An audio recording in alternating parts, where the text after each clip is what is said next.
Hari Om. We saw how one's intensity, Tivrata,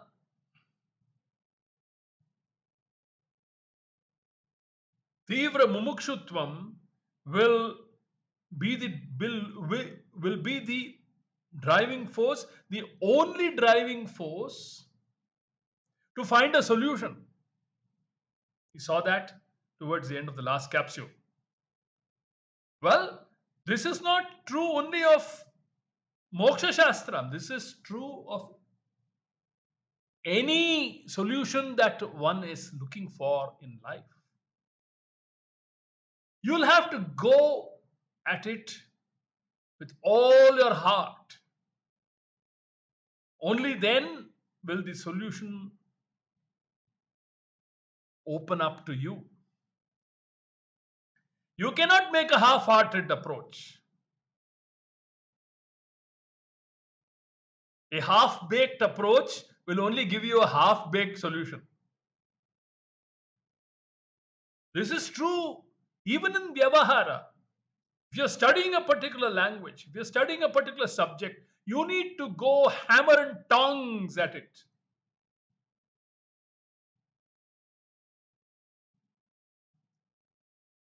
Anything, any study for that matter. Only then, as you study, will that subject open its lab to you,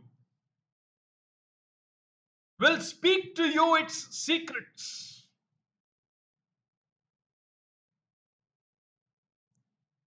Because it is not the words that you read on a subject, it is the meaning that is there inside those words. The words, as Swamiji says, are only vessels, they're only boxes. They look attractive, all right, but one needs to penetrate and understand what those words actually mean, for which there is a certain high degree of commitment required. So, Tivrata is required in all aspects of life. Vedanta is not for the faint-hearted. Not to mention Veda Purva Bhaga. Veda Purva Bhaga, the Panchamaha Yajnas, requires a lot of courage on our part.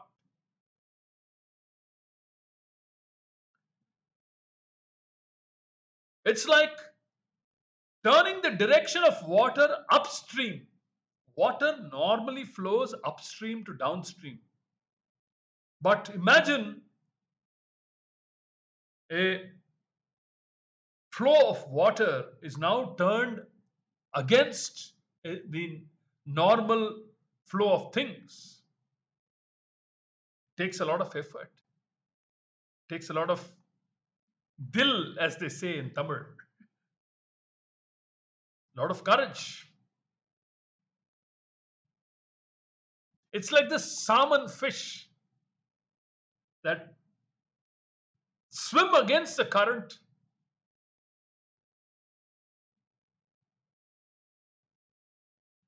You should see the intensity with which the waters flow. You watch some videos depicting how the salmon swim against this stiff current, and the obstacles that they encounter. They dash against rocks, rocky surfaces, sharp edges. Plus, there are bears that are waiting to have a good meal. They have to contend with so many factors before reaching the source from which they emerged and spawn the next generation. So it's a flow. Even at the Karma Yoga level, it is requiring a lot of courage. and determination. You have to face all, in the face of all odds, you have to achieve the Panchamaha Yajnas. But it's worth it, friends. It's worth it. People may not cooperate with you. You may have to find innovative ways of performing your daily Panchamaha Yajnas.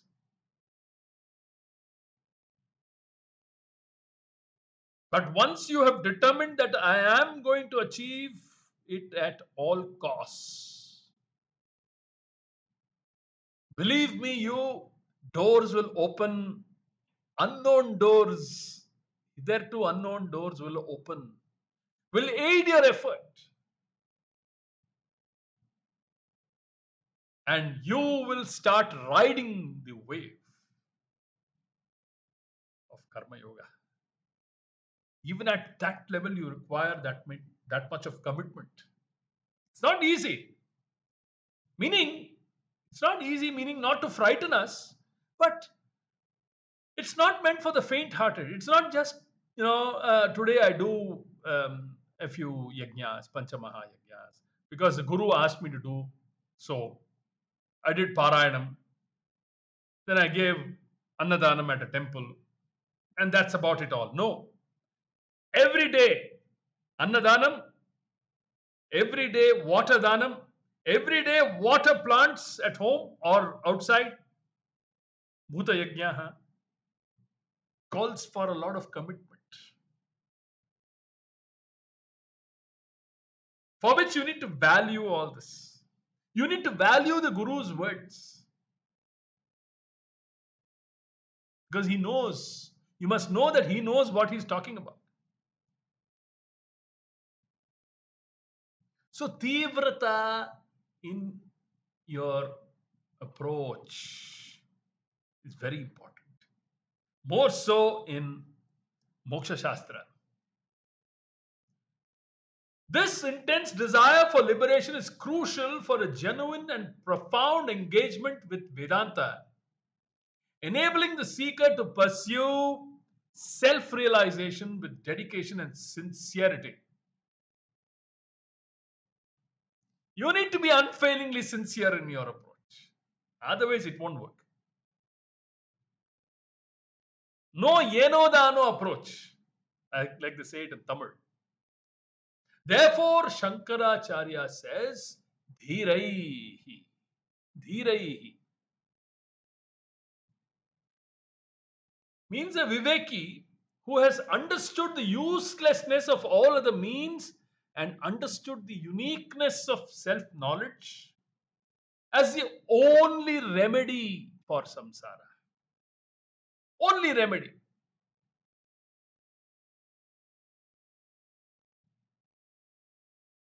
In Tamil, a remedy is called marundu. Marundu. Marundu means medicine.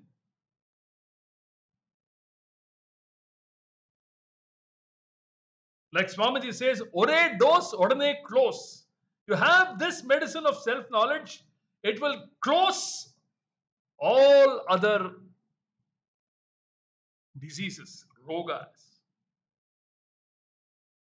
If a person says that he has not discovered samsara or discovered samsara problem and therefore not interested in moksha, a Vedantin will not be disturbed.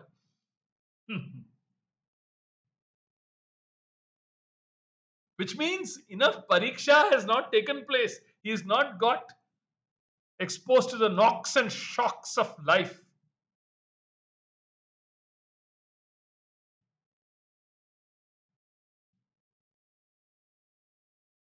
He needs to be banged a little more. Then he will understand. It is not to disillusion such a person, but to help him understand. This is Ishvara's own method. He's got ingenious methods to rectify a person's thinking. He knows it. He knows exactly. Nobody else knows it better than Ishvara. Ishvara knows what exactly is the mechanism that needs to be employed, suitable to a person's, suitable to correct, make the necessary corrections in such a person. So if a person says that he has not discovered the samsara problem, therefore not interested in moksha, a Vedantin will not be disturbed.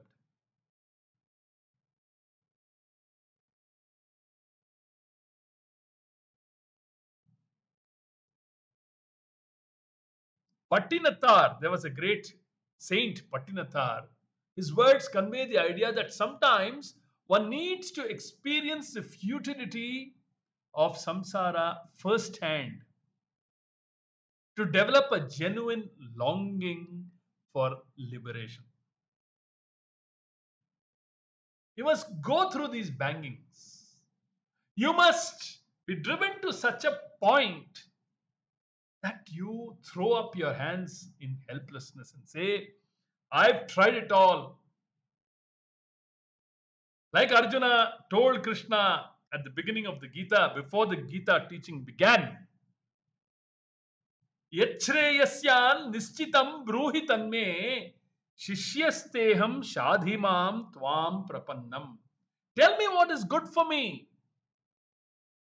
I've tried everything in life, Krishna. I've been a good family man. I've been a valiant Kshatriya. I've earned the name Dhananjaya, have enough wealth. But I don't have peace of mind. My mind seems to be rocked by the circumstances that I am in presently. Please help me. And it is only for the asking that Krishna gave out the teaching. And Krishna knew what was ultimately good for Arjuna and therefore gave out the most nectarine Gita teaching.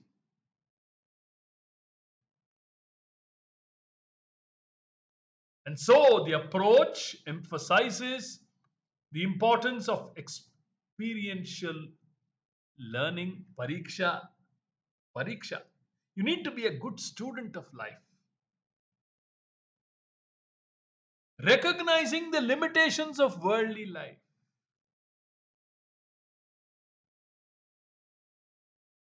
And what are those limitations? Swamiji's famous favorite teaching of the Trividha doshas, Dukkha Mishritatvam, Atraptikaratvam, and Bandhakatvam. You've seen this before. It would be worth the while to recollect the meaning of these limitations. Atraptikaratvam means nothing, no achievement can give you complete fulfillment. Atraptikaratvam. This is a dosha in the world or in the achievements that we have accomplished. Then, dukkha mishritatvam. Anything in the world, any experience has its pluses and minuses. Dukkha mishritatvam. It's a mixture. If you have Deepavali mixture and you're enjoying it, suddenly your teeth will bite into something hard and you'll discover that there was a small stone which you bit into and it caused you a lot of pain in the teeth. Dukkha mishritatvam. Or Swamiji's hilarious example of eating beans curry. The hostess would tell Swamiji, Swamiji, be careful. The beans, freshly cooked beans, are looking green by themselves, But I have also added a little bit of chili, green chili, while cooking. Be careful not to bite into the green chili, lest what is consequential happens. In spite of being instructed by the hostess, one bites instead of the beans, one bites into the green chili, kachak, and then tears roll down, tears of samsara. The effect of biting into a green chili. So, dukkha mishritatvam. There is experiential ananda, there is also experiential dukkha that one needs to contend with. And bandhakatvam, a capacity to enslave us. What begins with a preference ends up becoming a necessity. If it remains a preference, it is non binding. If it becomes a necessity, if I cannot say no in spite of having a car today and the car has gone for service, let's assume, and I'm required to either book an Ola or an Uber or even have to take a bus ride to my destination, I should be quickly able to delink.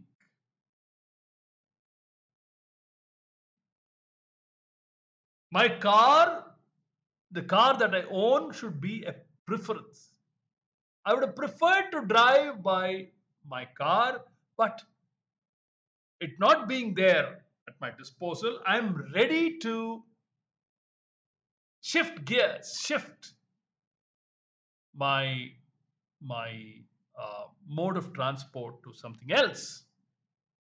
I should be quickly able to give it up.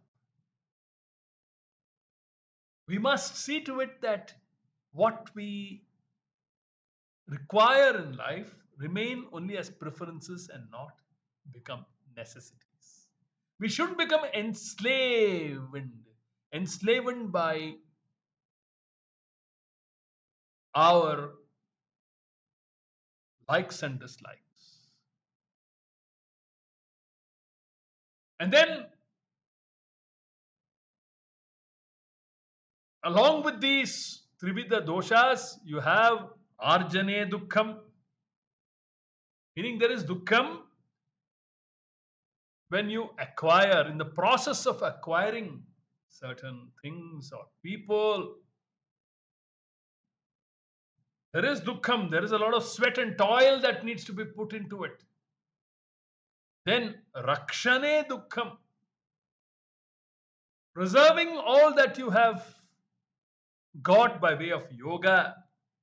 You'll have to take care of the kshema. Rakshane Dukkham. And the third form of Dukkham is Nashe Dukkham. When what you loved, when what you liked has to finally leave you, to the extent to which you are attached to it, it will cause dukkham. The level of dukkham, the intensity of the dukkham is directly proportional to the amount of attachment that you had towards an object or the person or the situation. So recognize the limitations of worldly life by thoroughly examining your experiences. Be a good student. It's worth repeating that sentence. Be a good student.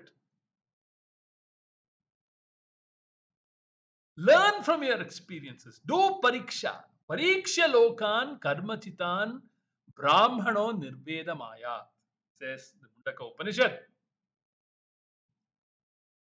So, experiential learning, recognizing the limitations of worldly life, and developing an intense desire for spiritual freedom.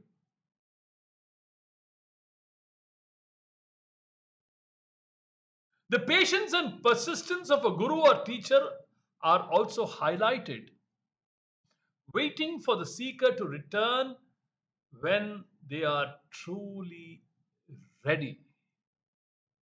The combination of scholarship, intellectual understanding, tivra moksha icha, intense desire for liberation are required. These prepare an individual for genuine spiritual inquiry, enabling them to approach the subject with both intellectual rigor and heartfelt longing. Mayi arpita manobuddhihi, says Krishna in the Gita. This blend of knowledge and passion can lead to profound insights and discovery of the Immaculate Self. So, Pandityam is important, Dhiratvam is important. And what's next? Shankaracharya says, Atmabhyasa upasthitaihi. Atmabhyasa upasthitaihi. Towards the end of the second line of this shloka, one should be dedicated, committed to Atma Abhyasa, means self inquiry. Here we should be reminded of Swamiji's famous definition of Shravanam: consistent and systematic study of the Vedantic scriptures for a length of time under the guidance of a competent live Acharya. Every word of that definition is significant. So, one should be dedicated, committed to Atma Bhyasa or self inquiry. Shravana, Manana, Nididhyasanam are a must. The three-stepped ladder of the spiritual path. Atma Bhyasa is a beautiful word for self inquiry. Abhyasa means Shravana. It means all the three: Shravana, Manana, and Nididhyasanam. Thus, being committed to this study, to Atmabhyasa, one should work for moksha. One should work for moksha. That's a clinching statement, clinching observation from Shankaracharya. Yatyatam. Let effort be put forth. Let us put forth effort. Let us utilize our purushartha, our free will. Uddhared atmanatmanam natmanam avasadayet. As we saw in the previous shloka, uddhared atmanatmanam magnam samsara varidhau. Shankaracharya said in the ninth shloka, uddhared atmanatmanam. Lift yourself up by yourself. Krishna says in the second part of the first line, Natmanam avasadaye. Do not decry yourself. Be your own cheerleader.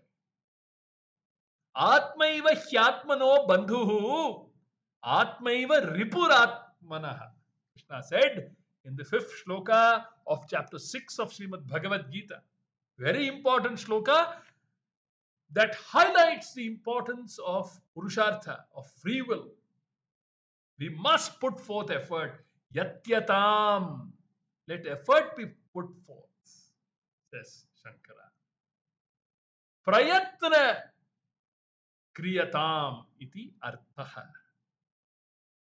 Prayatna krityatam iti arthaha.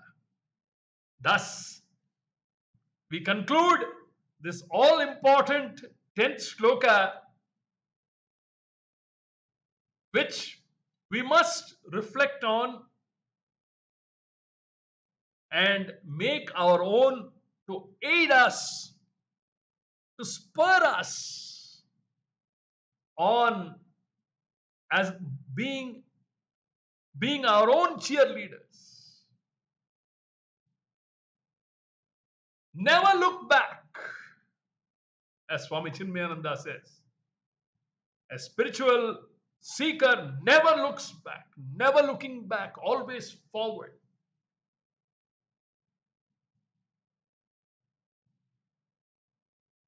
until the goal is reached. With this, we bring to a close our study of shloka number 10. We will pick up our study with shloka number 11 in the upcoming capsules. Until then, Hari Om.